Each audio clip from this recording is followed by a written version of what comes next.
దేవుని పరిశుద్ధ నామమునకు మహిమ కలుగునుగాక. ప్రియులారా, ప్రభునామన మీ అందరికీ వందనాలు తెలియజేస్తూ ఉన్నాను. దేవుని వాక్యాన్ని ధ్యానిద్దాం. నిర్గమాకాండం 23వ అధ్యాయము 20వ వచనం. ఇదిగో త్రావలో నిన్ను కాపాడి నేను సిద్ధపరిచిన చోటుకు నిన్ను రప్పించుటకు ఒక దూతను నీకు ముందుగా పంపుచున్నాను. ఆయన సన్నిధిని జాగ్రత్తగా నుండి ఆయన మాట వినవలను, ఆయన కోపము రేపవద్దు. హల్లెలూయా. ప్రియులారా, పరిశుద్ధాత్మ దేవుడు నిర్గమాకాండ గ్రంథము నుండి మనతో మాట్లాడుచున్న మాటలు. ఇశ్రాయేలు ప్రజల ప్రయాణము జరుగుతూ ఉన్నది. ఐగుప్తు దేశానికి వారు బయలుదేరి వస్తూ ఉండగా దేవుని మాటలు వారికి అందుతూ ఉన్నాయి. ఏమనగా, ఇదిగో త్రావలో నేను కాపాడి నేను సిద్ధపరిచిన చోటుకు నిన్ను రప్పించుటకు నేను ఒక దూతను పంపుచున్నాను. ఆయన మాట మీరు వినాలి. ఇశ్రాయేలు ప్రజలకు సిద్ధపరిచిన చోటేమనగా కనాను దేశం. ఐగుప్తు దేశానికి కనాను దేశం రావాలంటే, దేవుడు ఏర్పరిచిన స్థలములో వారు ఉండాలంటే,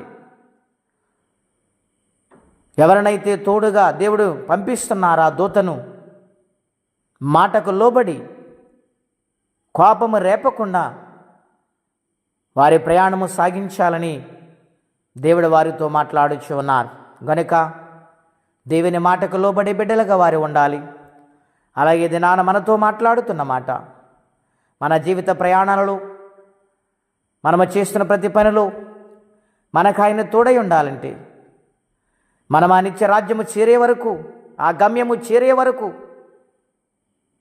మనం ఆయన మాట వింటూనే ఉండాలి. ప్రియులారా, ఇశ్రాయేలు ప్రజలు ఎన్నో మార్లు ఆయన మాట వినక ఆయన కోపము రేపారు, ఆయన మీద తిరగబడ్డారు.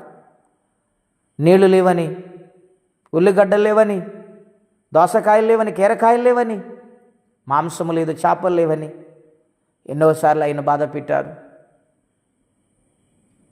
ఆయన భరించుకుంటూ ముందుకు నడిపించారు వారిని.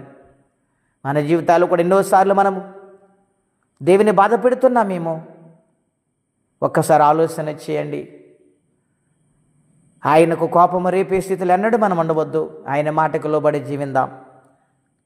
దేవుని సందులో సాగిపోదమట్టి కృపా తీర్మానం పరిశుద్ధాత్మదేవుడు మనందరికీ దయచేయునుగాక.